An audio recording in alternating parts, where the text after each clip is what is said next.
Evangelio de Marcos, capítulo 9. Hemos estado predicando una serie de sermones expositivos y consecutivos en el Evangelio de Marcos. He titulado este sermón, Un único Señor, muchos siervos. Vamos a leer desde el verso 30 para tomar el contexto. Saliendo de esta región, viajaron por Galilea. Jesús no quería que nadie supiera que Él estaba allí, porque deseaba pasar más tiempo con sus discípulos y enseñarles. Les dijo, el Hijo del Hombre será traicionado y entregado en manos de sus enemigos. Lo matarán, pero 3 días después se levantará de los muertos. Ellos no entendieron lo que quería decir. Sin embargo, tenían miedo de preguntarle. Después de llegar a Capernaum e instalarse en una casa, Jesús preguntó a sus discípulos, ¿qué venían conversando en el camino? Pero no le contestaron, porque venían discutiendo sobre quién de ellos era el más importante. Jesús se sentó y llamó a los 12 discípulos y dijo, quien quiera ser el primero debe tomar el último lugar y ser el sirviente de todos los demás. Entonces puso a un niño pequeño en medio de ellos y tomándolo en sus brazos les dijo, todo el que recibe de mi parte a un niño pequeño como este me recibe a mí. Y todo el que me recibe no solo me recibe a mí, sino también a mi Padre quien me envió. Verso 38. Juan le respondió diciendo, Maestro, hemos visto a uno que en tu nombre echaba fuera demonios, pero él no nos sigue y se lo prohibimos, porque no nos seguía. Pero Jesús dijo, no se lo prohibáis, porque ninguno hay que haga milagro en mi nombre, que luego pueda decir mal de mí. Porque el que no es contra nosotros, por nosotros es. Y cualquiera que os diere un vaso de agua en mi nombre, porque sois de Cristo, de cierto os digo que no perderá su recompensa. Amén. Hace un tiempo surgió en la televisión nacional una entrevista donde el entrevistado era un chofer de carro de concho, de vehículo de transporte público en Santo Domingo, en la capital de la República Dominicana. Y lo curioso de este chofer de carro público era que en su carro público, que en su vehículo, él siempre tenía una música instrumental. Él escuchaba música clásica y tenía una música instrumental. Y llamó la atención porque no es algo común que en un vehículo del transporte público una persona constantemente esté escuchando música instrumental. Y le preguntaron que cuál era la razón de él tener este tipo de música. Y él dijo que un día él se dio cuenta que cuando los pasajeros abordaban su vehículo, inmediatamente escuchaban la música instrumental, por más enojados que estaban, se calmaban. Y de hecho, en todo el trayecto, generalmente las personas no discutían en su carro de concho, sino que iban prestando atención a la música clásica. De hecho, es evidente el poder que tiene la música sobre los seres humanos, sobre nosotros. Por eso en los gimnasios hay música para incentivar al ejercicio. Las zonas francas tienen música para incentivar la alegría de los trabajadores. En los bares hay música triste para que la gente se deprima y pueda consumir alcohol al acordarse de alguno de sus pesares. Ahora, nosotros vemos en el primer libro de Samuel, una música que desencadenó un sentimiento que muy poco frecuente es reconocido. Y este sentimiento es la envidia. Luego de que David matara a Goliat, cuando iban entrando al pueblo, dice que las mujeres, tomando los panderos, comenzaron a cantar una canción. Y la canción era muy sencilla, decía, Saúl mató a miles. Eso le gustó a Saúl. Pero lo que no le gustó a Saúl fue la segunda parte de la canción. David mató a 10,000. Y dice el texto en el primer libro de Samuel, versículo 8, que esto hizo que Saúl se enojara mucho. Y dijo, ¿qué es esto? ¿Cómo pueden decir esto de David? Solo le falta que le den el trono. Ahora, hermanos, este es uno de los pecados que más inadvertido pasa. La envidia. Pocas personas o pocas veces reconocemos que somos envidiosos. De hecho, yo escuchaba un pastor de larga data que decía que solamente en su historia él escuchó a una joven reconocer que tenía este pecado. Decía, yo soy una persona envidiosa. Yo envidio el éxito de mis compañeras, yo envidio los novios que tienen o que se van a casar y yo sigo soltera. Ahora, si somos sinceros y vamos a la origen, este es uno de los principales pecados. ¿Cuál fue la razón por la cual Caín se levantó contra su hermano Abel? El primer asesinato fue por causa de envidia. Caín no estuvo de acuerdo con el desenlace que tuvo Abel. Pero vemos también que en el libro de los Hechos, el primer problema que tuvo la iglesia naciente fue justamente porque los cristianos de origen hebreo eran murmurados por los cristianos de origen griego que veían a sus viudas que eran desatendidas. En el texto que nosotros acabamos de leer vemos cómo surge este problema y qué respuesta nosotros podemos darle mediante las Escrituras. Cómo nosotros podemos trabajar los unos a los otros. Cómo nosotros podemos trabajar con otros creyentes que quizás están haciendo cosas diferentes a nosotros, pero son parte del mismo pueblo de Dios. Cómo nosotros podemos luchar contra ese exclusivismo religioso de pensar que somos los únicos que podemos servir a Dios y que si nosotros no lo hacemos, nadie más puede hacerlo como nosotros. Pero también en un sentido interno o particular, cómo nosotros vemos de alguna manera quizás lo que les pasó a los apóstoles, ese egoísmo en contraposición de lo que Jesús les está enseñando. Pero antes, permítame poner este texto en su contexto. En los versos anteriores que acabamos de leer, los versos 30 en adelante, Jesús está anunciando su muerte. Jesús dice que Él va a entregar su vida, y no solamente que va a entregar su vida, sino que va a ser traicionado. Él será traicionado, morirá, pero al mismo tiempo Él se levantará. Y dice el texto que en el medio del trayecto ellos comenzaron a discutir quién de ellos sería el mayor. ¿Quién de ellos va a ocupar la primera posición al lado de Jesús? ¿Quién se sentaría al lado de Jesús? Quizás ellos estaban pensando, nosotros tenemos de alguna manera la exclusividad de Jesús. Jesús nos escogió a nosotros, somos 12 y ese número representa las 12 tribus de Israel. Entonces nosotros estamos alrededor de Jesús y tenemos el control de todo lo que Jesús hace. Jesús nos eligió y rompió el molde. Nadie más puede estar cercano a Jesús, solamente nosotros. ¿Qué hace Jesús? Jesús primeramente les da a ellos un ejemplo de humildad. Versículo 30. Habiendo salido de allí, caminaron por Galilea y no quería que nadie lo supiese porque enseñaba a sus discípulos y les decía, el Hijo del Hombre será entregado en mano de hombres y le matarán, pero después de muerto resucitará al tercer día. Pero ellos no entendían la palabra y tenían miedo de preguntarle. Jesús es ese ejemplo de humildad. Él ha venido a servir, no a ser servido. Él ha venido como el más humilde de todos los siervos.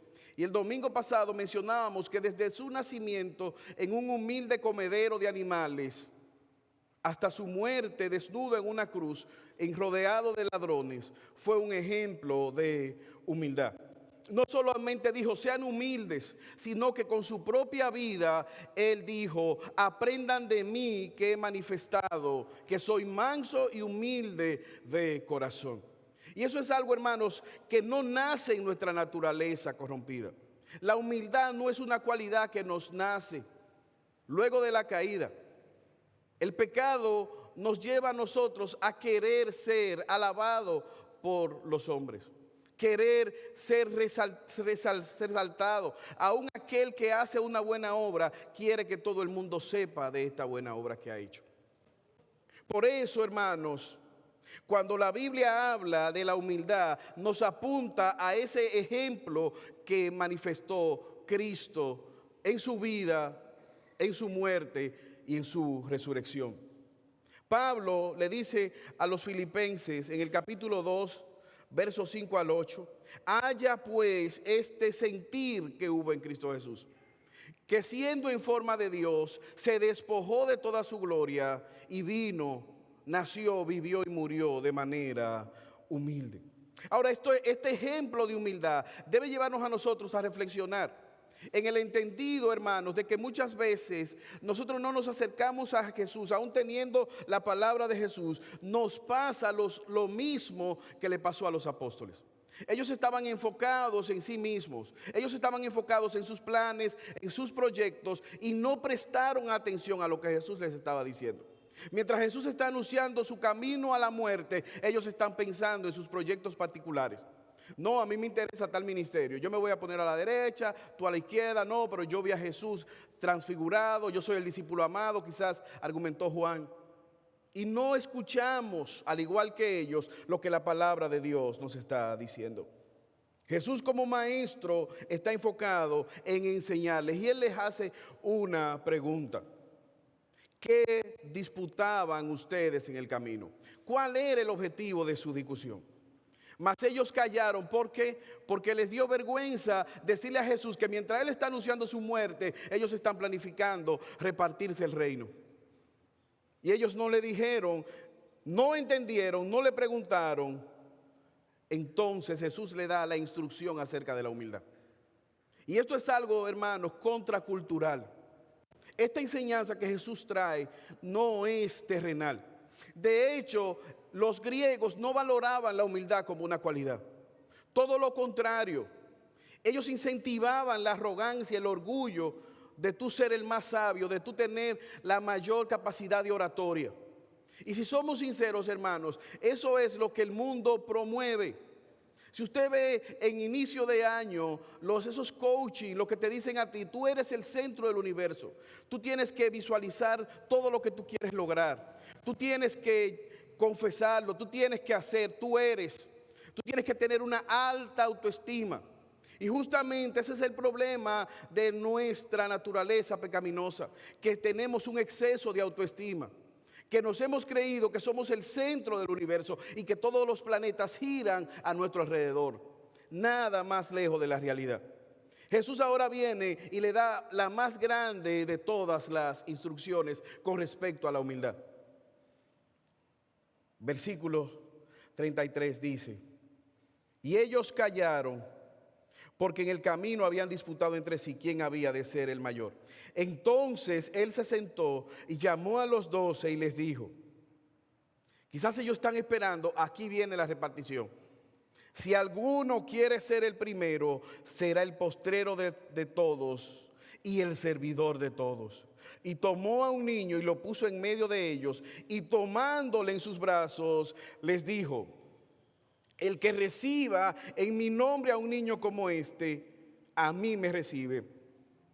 Y el que a mí me recibe, no me recibe a mí, sino al que me envió. El que me recibe a mí como un niño, no solamente me está recibiendo a mí, sino también está recibiendo al Padre que me envió. Jesús está atacando directamente el orgullo de estos discípulos con una enseñanza contracultural. Tú quieres ser el más grande, tú tienes que ser el siervo de todos. Tú quieres ser el primero, tú tienes que ser el último. Tú quieres buscar grandeza, busca primeramente el servir a los demás. Ahora, hermanos, me gustaría que viéramos en este pasaje 4 elementos que resalta de manera negativa el orgullo. 4 efectos que este pasaje nos muestra que tuvieron los discípulos. Y lo primero es que vemos en el pasaje que el orgullo destruye la unidad. Versículo 34. Mas ellos callaron porque en el camino estaban discutiendo entre sí quién de ellos había de ser el mayor. Ellos estaban peleando, no para servir a los demás, no para promover el evangelio que habían recibido, sino quién ha de ocupar los primeros lugares en la posición del Señor, en el reino del Señor. Y esto, hermanos, debe llamarnos a nosotros a reflexión. Porque lo más importante no es la posición que tú puedas ocupar dentro del cuerpo del Señor. Lo más importante es que tú seas parte del reino del Señor. Jesús le está diciendo, es que ustedes reciban mi palabra con la humildad de un niño. Que ustedes entiendan que en el reino de los cielos es diferente a como el mundo lo ve. Y digo que esto es contracultural. ¿Por qué? Porque los fariseos amaban las posiciones, amaban los primeros lugares, amaban las oraciones en público con largas oratorias. Ellos amaban, buscaban constantemente el ser alabado por los hombres, el halagarse los unos a los otros. Y Jesús le está diciendo, miren este niño, como decíamos el domingo pasado, no es como el caso nuestro en el día de hoy con los niños que son el centro del hogar. Los niños eran menospreciados. Los fariseos no perdían tiempo enseñándole la Torá a un niño. Y Jesús pone un niño y dice, ustedes tienen que recibir mi reino como este niño. ¿Y cómo lo hace un niño, hermanos? Un niño, hace algún tiempo, nosotros tuvimos una actividad familiar y una prima llevó una amiga que llevó un niño. Hermano, y ese niño, él se sumó a la familia, y él se jugó con todo el mundo y se jugaban y usted creía que era parte de la familia. Se tiró un refresco encima, le tiraron a él sin querer. No, no es nada, vamos a seguir jugando. Y cuando dijimos vamos a tomar una foto familiar, ¿qué ustedes creen? El primero que estaba sentado ahí era el niño, abrazado con gente que él acababa de conocer en la cena. Y digo yo, cuando pase el tiempo preguntarán, ¿y de quién es este niño? Y nadie va a saber porque quizás no nos acordemos. Pero él estaba ahí, yo soy ya parte de esta familia y somos todos amigos. Pero también la receptividad de un niño. Jesús dice, si tú recibes mi mensaje con la humildad de un niño, sin los argumentos que muchas veces nosotros levantamos contra la verdad de Dios, razonamientos humanos y terrenales. Ahora, Jesús está mostrando que el orgullo destruye la unidad. Y es como la polilla. La polilla es un gorgojo que es casi imperceptible a la vista humana, pero es capaz de devorar libros inmensos. Libros grandes son devorados por esa polilla pequeña. De igual manera, el orgullo puede trepar en nuestros corazones y destruir la unidad. Pablo en 1 Corintios capítulo 3 resalta este problema que tenían los corintios. Ellos les encantaba, al igual que la cultura en la cual ellos estaban reunidos, de la cual ellos eran parte, la oratoria. A los corintios les gustaba esa oratoria. Entonces viene un predicador llamado Apolo, que era elocuente en la palabra, y un grupo decía, yo soy de Apolos. Y otro grupo era partícipe de Pablo y decía, no, yo soy de Pablo. No, pero a mí quien me evangelizó fue Pedro, yo soy de Pedro. Y otros, los más espirituales, entre comillas, decían, yo soy de Jesucristo. Y es ahí donde Pablo le dice, ¿acaso ha muerto Pablo por alguno de ustedes? ¿O Apolo ha dado la vida por alguno de ustedes? ¿Acaso está Cristo dividido? Es un solo cuerpo y tanto Apolos, Pablo como Cefas están buscando la gloria de uno y es la gloria de Jesucristo. Pero no solo el orgullo destruye la unidad, sino que también el orgullo echa a perder el honor. Versículo 35. Entonces él se sentó y llamó a los dos y les dijo, si alguno quiere ser el primero, será el postrero de todos y el servidor de todos. Irónicamente, lo que ellos querían lograr era todo lo contrario. Era de la manera errada que ellos estaban tratando de acceder en el reino de los cielos. Ellos querían autogranjearse las posiciones y el Señor dice, es con la humildad de un niño. Es con la humildad de un niño. No es con la sabiduría humana. Es la sabiduría que proviene de Dios. El honor está reservado para los humildes. Yo visualizo que Jesús dijo que la puerta de entrar al reino de los cielos es una puerta estrecha. Pero yo pienso que también es una puerta pequeña. Porque en el reino de los cielos, para usted entrar también tiene que agacharse. Los grandes le chocan la cabeza en la puerta y no pueden entrar. Por eso el apóstol Pedro dice, miren vuestra vocación, no son ustedes muchos sabios, no son ustedes muchos nobles. ¿Por qué? Porque lo vil y lo menospreciado escogió Dios. Aquello que no es fue escogido para deshacer lo que es. Esa sabiduría humana, esa elocuencia. ¿Qué hizo Cristo? Él llamó a pescadores humildes, gente del vulgo, pero mira lo que hace el pecado. Ellos entienden que nadie más puede hacer lo que ellos están haciendo. Y Jesús escogió a Pedro, a Juan, a Andrés, a Mateo, gente humilde del vulgo. Y hoy ellos están de manera orgullosa repartiéndose los cargos y diciéndole a otros que no pueden seguir haciendo lo que ellos hacían.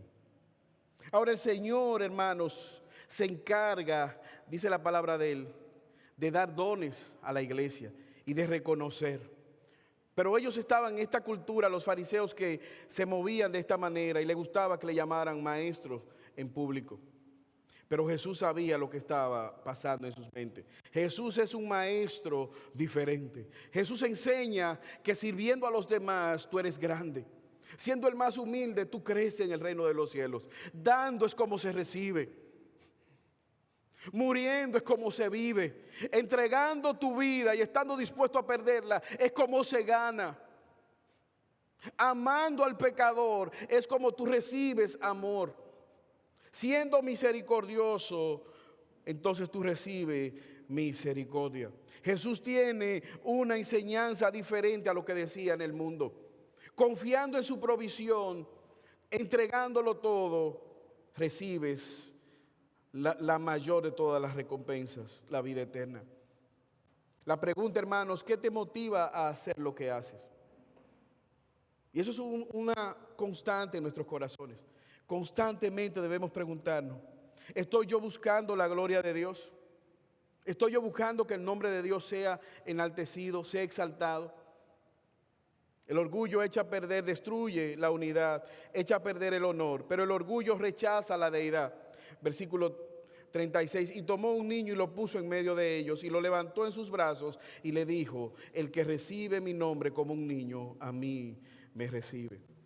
Quizás el hijo de Pedro, están en la casa de Pedro, Jesús lo está poniendo como ejemplo. Ellos no tenían la capacidad, ellos veían quizás la tipificación de un maestro fariseo. Jesús toma a un niño que es capaz de recibir las enseñanzas de Jesús. Y dice algo más, el que recibe mi evangelio y me recibe a mí, también está recibiendo a Dios el Padre que me envió. Y esto es interesante, hermanos, porque en el evangelio de Mateo, en el texto paralelo, la pregunta que ellos estaban haciendo era, ¿quién es el mayor en el reino de los cielos? ¿Quién será el más grande de todos? Y dice Mateo que Jesús puso a este niño. ¿Ustedes creen que por sus experiencias, que por sus capacidades, que por su contacto conmigo ustedes han de ser grandes? Miren este niño. El que sea como este niño será el más grande de todos. Un niño que no ha ganado nada, no tiene títulos, no tiene fuerza, no tiene sabiduría, es débil, carente de todo, necesitado del cuidado de sus padres, necesitado de la instrucción. Hermanos, si algo nosotros debemos aprender es esta actitud de los niños. Necesitamos siempre la instrucción de Dios, necesitamos venir delante de sus pies, reconociendo nuestra falta, reconociendo nuestro pecado, reconociendo nuestra necesidad, reconociendo nuestras debilidades, reconociendo nuestros temores, reconociendo que necesitamos de Él, agradeciéndole que Él nos alimenta, que Él nos viste, que Él nos guarda en medio de un mundo caído. Él es nuestro Padre, nosotros somos sus hijos. Y Él es un buen Padre que ha provisto de todas nuestras necesidades. Aún en medio de la enfermedad sabemos que Él nos acompaña. La verdad, hermanos, es que muchas veces el problema no es la provisión de Dios, es nuestro orgullo que nos hace pensar que no lo necesitamos.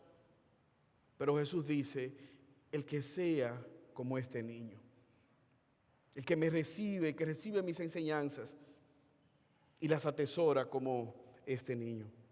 Pero hay un cuarto elemento que genera el orgullo. No solamente afecta la unidad, no solamente echa a perder la honra y rechaza la divinidad, sino que también vemos que el orgullo genera exclusividad.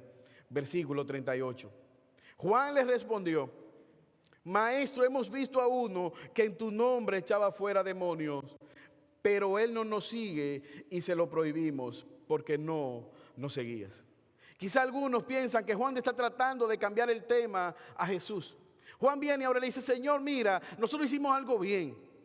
Había uno echando demonios en tu nombre y nosotros se los prohibimos porque no andaba con nosotros, porque no nos seguía. Ahora, a mí me llama la atención esto que hace Juan, porque si usted lee los versos anteriores del capítulo 9, se dará cuenta que un padre trajo un niño poseído por demonios y los apóstoles no lo pudieron liberar.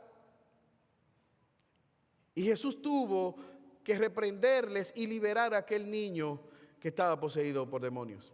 Entonces ellos ven a un hombre que es un discípulo de Jesús, que está echando fuera demonios, haciendo lo que ellos no pudieron hacer en el nombre de Jesús. Y entonces ellos les mandan a que no lo sigan haciendo. Este era un creyente fiel, es en el nombre de Jesús que él está echando demonios.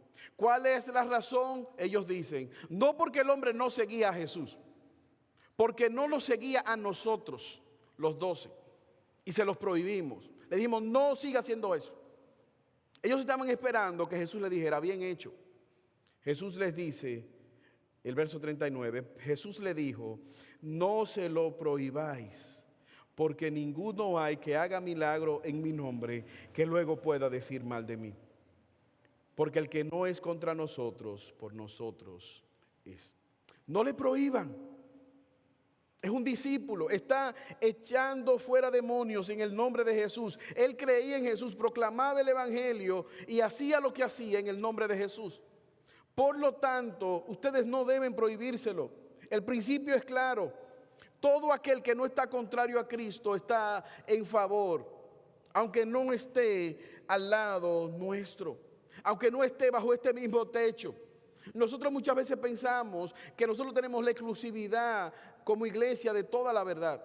No, hermanos, hay creyentes en todo sitio que quizás no están haciendo las cosas de la misma manera que nosotros, pero no nos da derecho ni a ellos a juzgarnos a nosotros, ni nosotros juzgarlo a ellos. Quizás ellos pensaron que eran los únicos que podían hacerlo.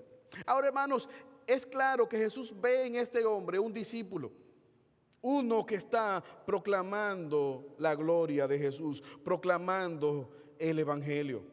No es como aquellos hijos de Seba que narra Hechos capítulo 19, verso 13 al 16, que salieron a exorcizar demonios en el nombre del Dios del que predica Pablo, pero no conocían a ese Dios. Aquí hay un hombre que sí puede hacerlo porque es un discípulo de Jesús. Ahora, hermanos, a la luz de esta verdad, ¿qué nosotros debemos hacer? Al ver el orgullo en nuestros corazones, ¿cómo podemos nosotros caer en esta trampa? El texto nos da la respuesta. Versículo 41. Y cualquiera que os diere un vaso de agua en mi nombre, porque sois de Cristo, de cierto os digo que no perderá su recompensa. ¿Qué esperanza nosotros tenemos? Hermanos, la humildad consigue su recompensa. Jesús dice, cualquiera que tenga la capacidad de pasarle un vaso con agua a uno que esté proclamando el evangelio, no se quedará sin recompensa.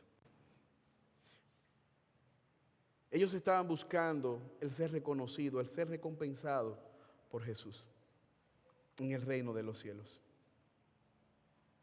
Pero ellos habían puesto su vista en sí mismos. Jesús les está diciendo, pongan su vista en mí. Miren la obra, la causa de Cristo. Y recuerden que su recompensa no deben buscar en los hombres. Jesús decía de los fariseos, cuando ellos son alabados de los hombres, ya obtienen su recompensa. Mírame a mí. La solución no está dentro de ti. ¿Qué dice el mundo? Mira hacia ti. Tú tienes la solución de tu problema. Jesús dice, mira hacia afuera, mira hacia mí, mira lo que estoy haciendo por ti, mira el sacrificio, mira mi sangre, mira la cruz, mira mi ejemplo, mira cómo te serví en esta tierra, mira cómo viví, mira mi obra, cómo morí. Hermanos, y ellos iban a dar sus vidas, los apóstoles iban a morir. Lo que Jesús le está diciendo, por más mínimo que haya sido su sacrificio, darle un vaso con agua a alguien, eso es fácil, pero aún eso tendrá su recompensa. Jesús expresa que aún estos pequeños actos de bondad tendrán recompensa verdadera y eterna. Por eso, hermanos, nosotros lo que debemos buscar es siempre, como dice el apóstol Pablo, buscar siempre que el nombre de Dios sea exaltado. El apóstol Pablo está preso en Roma y él reconoce que algunos estaban predicando por motivaciones equivocadas, pero estaban predicando. Y Pablo dice: yo me siento feliz, yo me regocijo porque el nombre de Dios está siendo proclamado. Hermanos, que Dios nos ayude en este día a que nosotros podamos vernos como Dios nos ve, con la humildad requerida para reconocernos pecadores, para vernos como un niño necesitado y a la misma vez poder recibir el Evangelio, poder atesorar las verdades de Dios y poder venir a Él en fe y arrepentimiento cada vez que nosotros pecamos. Pero podemos ver también el regocijo que debe producir en nosotros que la obra de Dios está llevando a cabo. Que no solamente en nosotros o con nosotros, sino que el Evangelio está creciendo. Finalmente, en el libro de Números, capítulo 11, versículo 29, se nos narra que Josué, habían dos profetas, Eldad y Meldad, que estaban profetizando. Y Josué le dice a Moisés: Moisés, mira, ellos están profetizando, impídeselo. Y Moisés dijo: ¿tienes tú celo de mí? Ojalá todo el pueblo de Jehová fuese profeta. Versículo 29, Números 11. Josué viene: Moisés, mira, hay otros que están profetizando, impídelo. Y Moisés le dice: ojalá que todo el pueblo pueda profetizar. Ojalá que todos ustedes, dice Moisés, que todo el pueblo pueda estar en las manos de Dios y ser un instrumento de Dios. Hermanos, ese es mi deseo en esta mañana para con todos nosotros. Que podamos todos poner nuestros dones a la disposición de Dios, a la disposición de la causa de Dios. ¿Sabe por qué? Porque cuando la Biblia habla de la iglesia, habla de un cuerpo donde todo el mundo está nutriéndose, donde todo órgano es útil y colabora con la causa. En su cuerpo la mano no está peleando porque quiere ser el corazón y el oído que quiere ser la boca, sino que cada uno está viendo sus dones y lo está poniendo a la disposición de la obra de Cristo para la proclamación del Evangelio. Por eso he titulado, hermanos, un único Señor y muchos siervos. Porque en el reino de los cielos solo hay un Señor y es nuestro Salvador Jesucristo. Y todos los demás somos siervos de Él, que esperamos nuestra recompensa de parte de Él. Por lo tanto, hermanos, que Dios nos ayude en esta mañana a saber que todo el que sirve a Cristo será recompensado por Cristo. Oremos en esta mañana. Padre eterno, a ti te alabamos y te bendecimos y te damos gracias.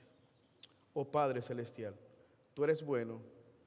Ayúdanos cada día, Señor, a buscar nuestra recompensa de ti, Señor. Ayúdanos como un niño a recibir tu palabra y a permanecer firme en tus caminos, porque te lo pedimos por los méritos de Cristo. Amén.